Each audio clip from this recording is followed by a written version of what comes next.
Alors, nous avons une dernière séance cet après-midi, la quatrième séance de ces 2 journées sur les sciences sociales en révolution et qui va être dédiée à l'histoire, exclusivement à l'histoire, avec 2 communications. Une communication de Nassim Oznaï sur le travail sur l'alcool sous le protectorat et une deuxième communication d'Omar Bden sur l'usage du présent depuis 2011.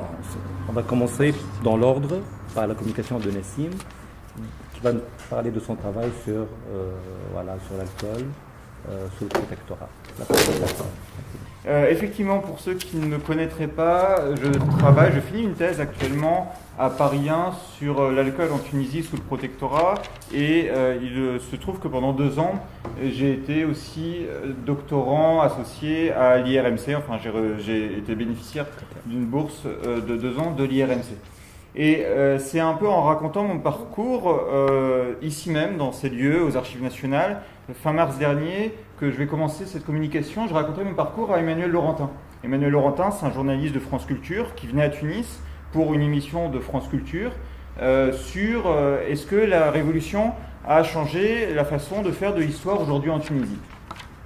Emmanuel Laurentin m'interrogeait sur mon parcours, il me posait des questions et à un moment donné, il m'a posé une question qui, il faut l'avouer, m'a un peu désarçonné sur le coup. Il m'a demandé si finalement ma thèse était le produit de la Révolution. Est-ce que le fait que je travaillais sur l'alcool, c'était un produit de la Révolution ou pas? Et sur le coup, ça m'a un peu désarçonné comme question parce que je ne me l'étais jamais posé dans le fond. Ce qui est peut-être un élément dont qu'il faut que j'avoue, qui est peut-être pas forcément, qui peut être honteux, je ne sais pas, mais je ne m'étais jamais posé la question en ces termes, ou plutôt je ne m'étais jamais posé la question s'il n'y avait pas eu la Révolution, est-ce que j'aurais quand même fait ce travail ou pas? Je ne m'étais jamais posé cette question, peut-être d'ailleurs parce que je n'ai pas la réponse. Mais sur le coup, Emmanuel Laurentin m'interrogeait et je lui ai répondu 3 choses. Je lui ai répondu que travailler sur l'alcool en Tunisie sous le protectorat, premièrement, c'était travailler sur la culture alimentaire. Travailler sur la culture alimentaire, c'est travailler sur la culture matérielle. Travailler sur la culture matérielle, c'est travailler sur toutes les classes sociales. C'est essayer de refuser une vision de l'histoire des élites, ce que je voulais faire au plus haut point. Et c'est vrai que dans le contexte révolutionnaire, ne pas travailler sur les élites, ça a aussi un sens. Ça a aussi un sens dans une époque où on se demande si la révolution, c'est une révolution de palais ou s'il y a un vrai mouvement populaire derrière. Ça a été ma première réponse. Ma deuxième réponse, ça a été de lui dire à Emmanuel Laurentin que lorsque on travaille sur l'alcool en Tunisie, en pays arabes et musulmans, on refuse dans un sens un certain cliché orientaliste qui a été véhiculé, y compris par le régime de Bourguiba et de Ben Ali, notamment à des fins touristiques. Je lui ai dit en une phrase, je voulais sortir de la carte postale de la Tunisie, le couscous, le thé à la menthe et l'huile d'olive. C'était ma deuxième réponse. Et ma troisième réponse, ça a été de lui dire que quand on travaille sur l'alcool sous le protectorat, on travaille sur des normes. Sur une normativité, on travaille aussi sur une répression. On travaille sur des archives policières, on travaille sur des archives hospitalières. Et donc, travailler sur un État qui construit des normes avec lesquelles les différents acteurs négocient, c'était une manière aussi de donner sens à ce qu'on appellera plus tard, je lui avais dit, l'État policier, avec une sorte d'anachronisme, mais qui montrait qu'on travaillait sur aussi un État en construction. Ça a été les 3 réponses que je lui ai faites, mais il faut bien l'avouer, le fait que cette question m'a désarçonné, ça peut être aussi discuté, ça peut être interprété. Pourquoi cette question m'a désarçonné? Quand j'y ai réfléchi par la suite, je me suis dit 2 choses. Structurellement, peut-être que, en tant qu'historien, ou en tout cas moi, on peut faire de l'histoire aujourd'hui en Tunisie sans avoir pour obsession l'événement révolutionnaire. On peut faire de l'histoire de la Tunisie sans avoir pour obsession l'événement de 2011, ce qui n'est peut-être pas le cas de toutes les sciences sociales. Je veux dire, aujourd'hui, c'est quand même très difficile quand on fait de la géographie, quand on fait de la science politique ou de la socio, d'éviter la question de et au fait comment vous avez vécu la révolution, quand bien même c'est pas le cœur du sujet. Il y a des doctorants aujourd'hui à l'IRMC, je pense par exemple à mon ami Julien Dutour, dont c'est le cœur du sujet de travailler sur la révolution. Et même quand on ne travaille pas sur la révolution, ça devient quand même quelque chose de central. J'ai l'impression que pour l'histoire, en tout cas pour moi, on peut être intéressé par une période de l'histoire en soi, par exemple la colonisation. Alors en essayant évidemment de faire des liens avec le présent, et puis on dit souvent que toute histoire est une histoire du présent, mais sans que vouloir expliquer l'événement de 2011 soit la démarche, soit le point d'entrée du sujet. En tout cas, ça n'a pas été mon cas, de toute évidence. Et de fait, lorsque j'ai répondu à Emmanuel Laurentin, oui, je voulais sortir de la Tunisie, couscous, thé à la menthe et huile d'olive, c'est une reconstruction. Sur le coup, quand je me suis inscrit en thèse en 2012, je n'ai jamais pensé je vais déconstruire un préjugé culturel orientaliste. Et bien au contraire, si on veut être honnête, pendant les 10 premiers jours de mon inscription, j'ai hésité à faire une thèse sur l'huile d'olive ou sur l'alcool. Donc, 4 ans après, j'ai complètement dit le contraire à Emmanuel Laurentin. Et la seule raison dont je me souviens à l'époque pourquoi j'avais choisi l'alcool plutôt que l'huile d'olive, c'est que je me suis dit finalement, bon déjà je ne savais pas mais il y avait déjà une thèse sur l'huile d'olive, mais ensuite je me suis dit en fait si je travaille sur l'huile d'olive je vais faire une thèse d'histoire rurale.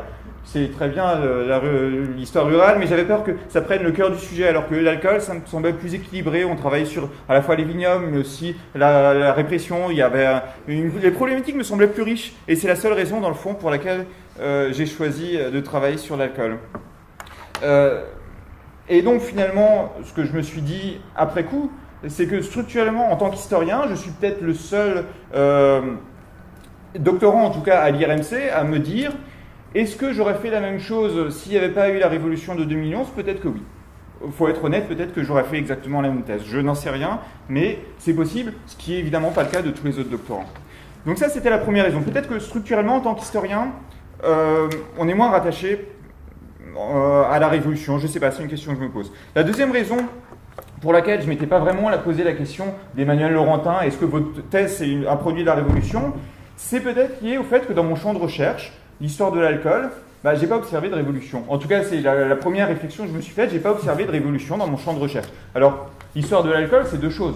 C'est l'histoire de l'alimentation, l'alcool comme un produit, comme une boisson, comme on étudie aussi le thé, les différentes boissons gazeuses, l'eau, les différentes parties de l'alimentation. Et puis, c'est une deuxième chose, l'alcool, c'est de travailler sur les produits dits déviants, d'associer l'histoire de l'alcool et l'histoire des drogues. Association d'ailleurs qui n'est jamais faite à ma connaissance, ou en tout cas très très peu, dans les archives coloniales. C'est une reconstruction a posteriori. L'administration coloniale, très rarement, fait une lettre où elle indique dans la même lettre le mot takluri et le mot haml. C'est quelque chose qui est peut-être de l'ordre des instances internationales à l'époque, la SDN, mais en tout cas, l'impression que moi j'ai eue en 4 ans d'archives, c'est qu'à l'échelle locale, ça ne se vérifiait pas, cette association. Mais bon, en tout cas, il y a deux champs de recherche finalement, dans l'histoire de l'alcool, l'alimentation d'un côté, et les substances interdites de l'autre. Et c'est marrant de se dire qu'il n'y a pas eu de révolution dans mon champ de recherche, parce que dans le même temps, Sami Bargaoui m'en parlait, il y a quand même une actualité brûlante en Tunisie. Je veux dire, tous les mois, on entendait parler de personnes qui se faisaient arrêter et mettre en prison parce qu'elles avaient consommé du cannabis. Il y a eu des histoires de débits de débits de boissons qui ont été saccagés. Il y a eu le ministre de l'Intérieur qui, en 2012, a indiqué que la fermeture des débits de boissons n'était qu'une question de temps en Tunisie. Arwa me racontait que hier, il y a des femmes apparemment qui ont été arrêtées dans des débits de boissons parce qu'elles buvaient.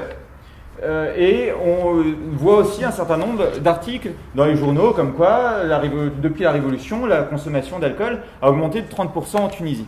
Donc, malgré toute cette actualité brûlante, je me disais, il n'y a pas eu de révolution. À la limite, si je veux être égocentrique, la seule révolution qu'il y aura eu, c'est moi. C'est-à-dire que je suis la révolution. C'est-à-dire que j'ai été accepté comme doctorant ayant une bourse à l'IRMC. Je retrace le parcours que je me suis fait au moment où j'ai fait ma communication.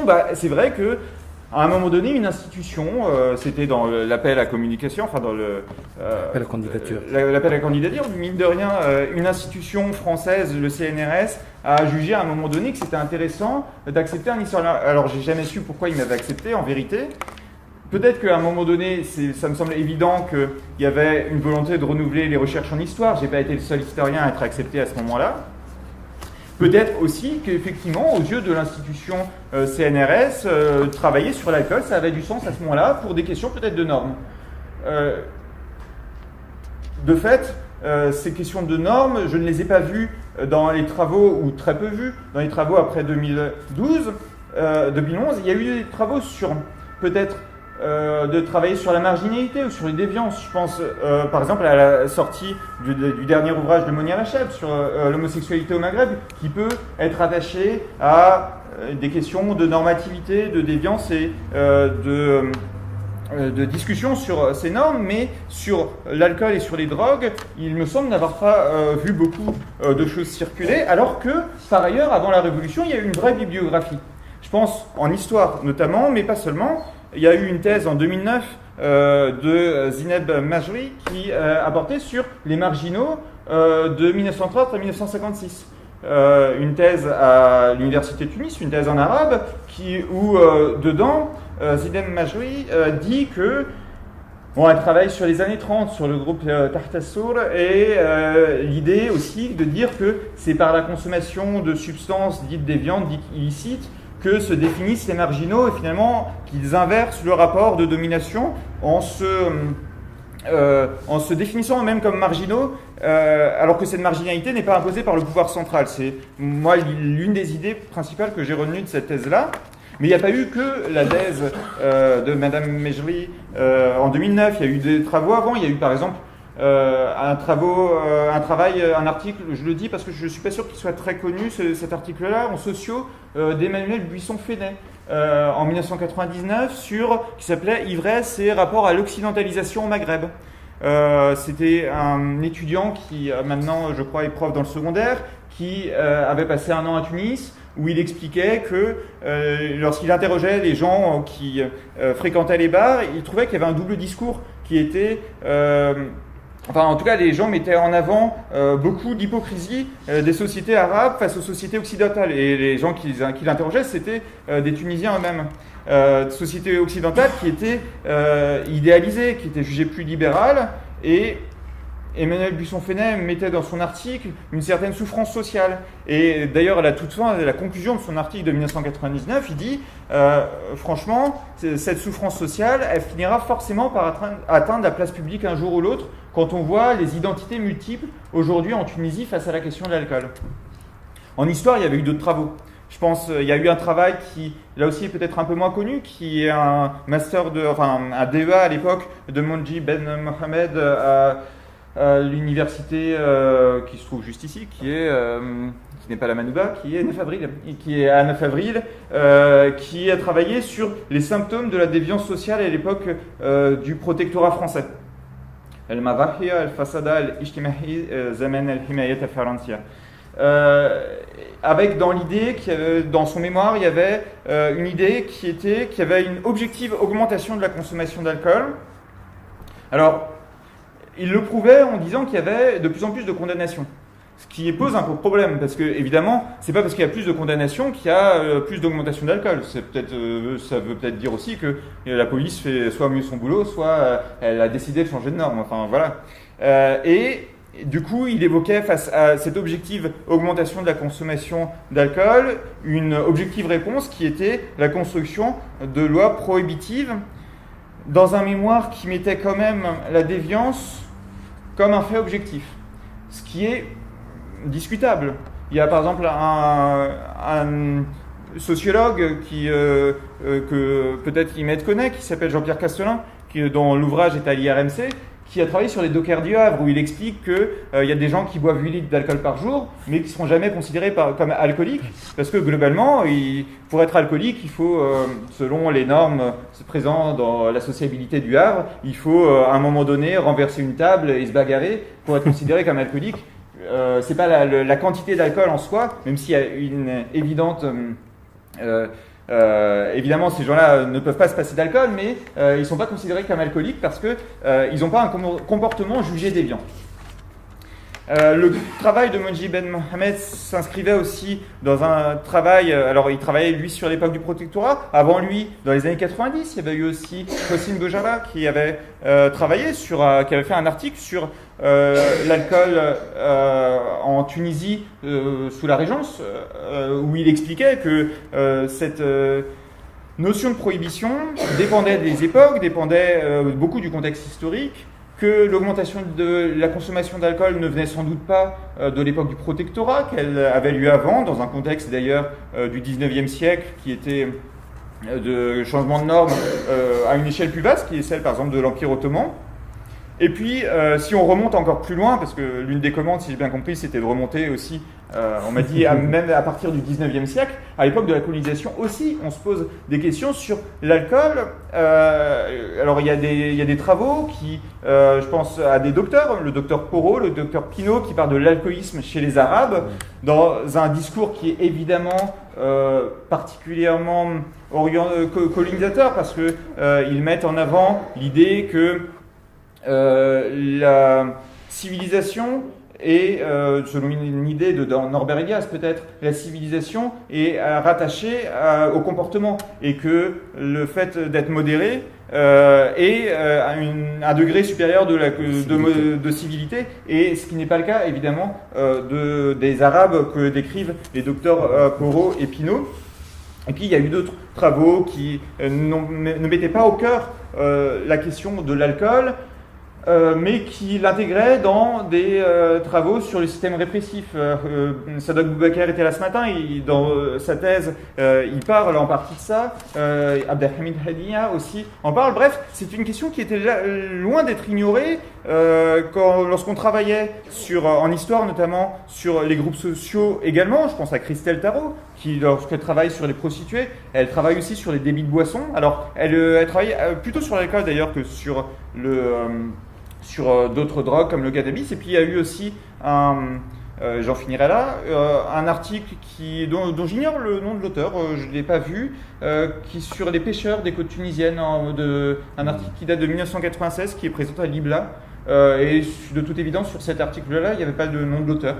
Mais bref, cet article sur une sociologie des pêcheurs, un article en arabe sur la sociologie des pêcheurs en Tunisie sous la période actuelle, qui mettait en avant que l'alcoolisme chez les pêcheurs, il a travaillé plutôt sur les îles Kerkena, il pathologise ça, le fait qu'on boive de l'alcool, c'est considéré comme une pathologie, et il disait que c'était largement une pratique masculine, nocturne, et à la base induite aussi par des éléments exogènes, pour reprendre un terme qu'on a dit ce matin, en l'occurrence sicilien.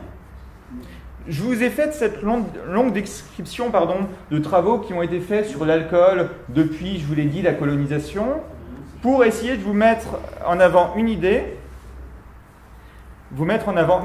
que on a travaillé sur l'alcool en tant que déviance. On n'a jamais travaillé, on a travaillé peut-être un peu sur l'alcool en tant que produit alimentaire, mais finalement assez peu. On a travaillé sur l'alcool comme produit alimentaire, comme produit viticole, beaucoup à l'époque de la colonisation. Il y a des travaux, il y a Jean Poncet, il y a Francis Perronet, dans des années 50, 60, qui ont travaillé dessus, mais des travaux récents sur l'histoire du vignoble avant la révolution de 2011, ou en tout cas l'histoire d'un alcool qui ne serait pas vu comme une substance déviante, pathologisante, interdite. Avant 2011, je connais très peu de travaux, ou j'en connais pas, de travaux sur la Tunisie. Et finalement, si on y réfléchit, le changement, si changement il y a eu à partir de la Révolution, serait peut-être plutôt à mettre du côté des études sur l'alimentation que sur les études des substances déviantes. Et le changement n'a pas eu lieu là où on l'attendait finalement. Parce qu'on se dit que lorsque le régime vacille, on va travailler sur les normes édictées par le régime. C'est pas ce que j'observe dans mon champ de recherche. J'observe qu'il y a eu des travaux qui ont été faits sur l'alcool en Tunisie depuis 2011, mais qui ont été faits sur l'alcool comme produit alimentaire. Le meilleur exemple, alors j'ai pas eu, je ne pensais pas qu'il y avait un PowerPoint aujourd'hui, sinon j'aurais mis l'affiche. Ça a été un colloque, une journée d'études qui a eu lieu au mois de mai dernier à la Manouba sur le vignoble en Tunisie. L'histoire du vignoble en Tunisie, alors l'affiche, pour ceux qui ne la connaîtraient pas, c'est une très belle affiche. C'est marqué le vignoble en Tunisie. Il y a une photo du vignoble de moyenne montagne avec au premier plan des grappes de raisin. C'est plutôt joli et ça met en avant l'idée de porter vraiment sur un produit d'histoire rurale. Ce qui est d'autant plus étonnant que si on regarde les communications d'ailleurs, qui ont été faites, il y en a eu 6. À ce colloque-là, je suis désolé de le dire, mais en tout cas les titres ne mettent pas du tout en avant l'idée d'une histoire centrée sur la production. Sur les 6 communications, il y en a 4 qui sont plutôt consommation et plutôt commercialisation, consommation et répression de l'alcool. Il y a Ali Tayeb qui a travaillé sur le vignoble, il travaille sur l'aristocratie culturelle, pour reprendre les termes exacts de sa communication, dans les vignobles tunisiens. D'accord, ça relève de la production, mais à part lui, finalement, on est plutôt dans une histoire qui est celle de la consommation. Mais en tout cas, lorsqu'on a fait cette journée d'études à la Manouba, on a voulu mettre en avant l'idée qu'on travaillait sur la production et non pas sur la consommation et la répression éventuellement de l'État. Cette idée qu'on travaille sur le champ de l'histoire de l'alimentation et que c'est mis en avant à la Manouba s'inscrit dans un contexte qui est plus large, qui est celui du développement des travaux sur l'alimentation. Il y a eu des thèses, c'est vrai, depuis la Révolution sur l'histoire de l'alimentation. Il y a eu Mohamed Frini, par exemple, qui a sorti une thèse sur l'histoire de l'huile d'olive. Il y a eu 2 personnes qui ont travaillé, la fameuse thèse que je n'ai jamais faite finalement. Il y a eu 2 personnes qui ont travaillé sur les viandes, notamment Rached Lahal et Hamida Trabelsi. Il y a eu d'autres travaux, il y a eu une journée d'études qui avait été faite en 2015, à laquelle j'ai participé à Sousse, où il y avait des gens qui travaillaient en histoire, d'autres en anthropologie, en sociologie. Je me rappelle en anthropologie un monsieur qui s'appelle Imed Bensoula qui avait travaillé sur les techniques de conservation alimentaire dans le sud tunisien. Bref, le champ de l'histoire de l'alimentation se développe en Tunisie, ce qui explique aussi que se développait le champ sur l'alcool. Et d'ailleurs, si on veut être honnête, c'est mon cas aussi. Je veux dire, quand j'ai commencé ma thèse en 2011, c'est pas pour rien que j'ai hésité entre l'huile d'olive et l'alcool. Ça veut dire que j'avais une entrée qui était une histoire de l'alimentation. J'avais une entrée qui en fait était à l'époque influencée par la lecture que j'avais eue des travaux de Fernand Braudel et de civilisation matérielle, économie et capitalisme. La culture matérielle, ça me semblait une approche intéressante. Et j'aurais très bien pu travailler sur les vêtements d'ailleurs, ou sur l'hygiène. Mais il se trouve qu'un peu par hasard, j'ai travaillé sur un champ que pourtant j'avais, donc l'histoire de l'alcool, et pourtant en master, j'avais travaillé sur l'histoire des déviances, puisque j'avais travaillé sur la prostitution au Liban pendant la colonisation, pendant le mandat. Alors je l'ai dit, dans mon cas personnel, il me semble que j'ai été attiré à la base par la culture matérielle. Mais peut-être plus généralement pour ce qui est de ce développement de champs de recherche en Tunisie, il y a 4 raisons pour moi qui peuvent expliquer que les travaux sur le champ de l'alimentation, on le vend en poupe.